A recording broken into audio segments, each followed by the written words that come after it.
NDA మీద తీవ్ర స్థాయిలో విరుచుకుపడ్డారు ప్రియాంక గాంధీ. అవును, నిన్న జరిగిన పార్లమెంటు సభలో 131వ రాజ్యాంగ సవరణ బిల్లు వీగిపోవడంతో ఆవిడ ఎన్డీఏకి చీకటి రోజు అంటూ కూడా తీవ్ర వ్యాఖ్యలు చేశారు. నిన్న జరిగిన సమావేశంలో మహిళా బిల్లు వీగిపోవడంతో ఎన్డీఏ ఇది దేశంలోనే చీకటి రోజుగా మిగిలిపోతుంది ప్రతిపక్షాలకు అంటూ కూడా పెద్ద ఎత్తున విమర్శలు చేసింది. దానికి ప్రతి విమర్శగా కూడా ఈ రోజున ప్రియాంక గాంధీ ఈ చీకటి రోజు అనేది ఎన్డీఏకి సంబంధించింది, దేశానికి దేశ ప్రజలకు కాదు.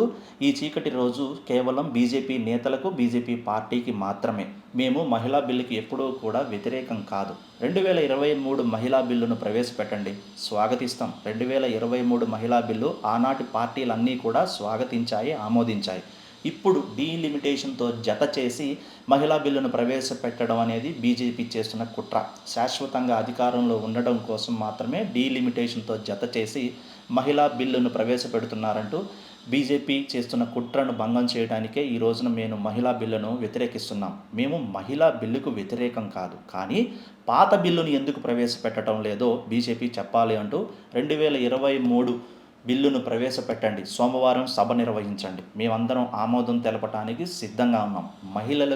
మహిళా రిజర్వేషన్ బిల్లుకు కాంగ్రెస్ పార్టీ ఇతర పార్టీలు వ్యతిరేకం కాదు, కానీ డీలిమిటేషన్తో జత చేసి మహిళా బిల్లు ఆమోదం పొందాలనుకోవటం అసలు ఇది మహిళా రిజర్వేషన్ బిల్లు కానే కాదు, డీలిమిటేషన్ బిల్లు. అవును, బీజేపీ కుట్రలో భాగంగా మహిళా బిల్లును డీలిమిటేషన్ బిల్లును కలిపి ప్రవేశపెట్టడము ఆమోగ్యం కాదు, అందుకని వ్యతిరేకించాల్సి వచ్చిందంటూ బ్లాక్ డే అనేది బీజేపీకి మాత్రమే. ఈరోజు నిజంగా ప్రజాస్వామ్యం గెలిచిన రోజు, ప్రజలు గెలిచిన రోజు.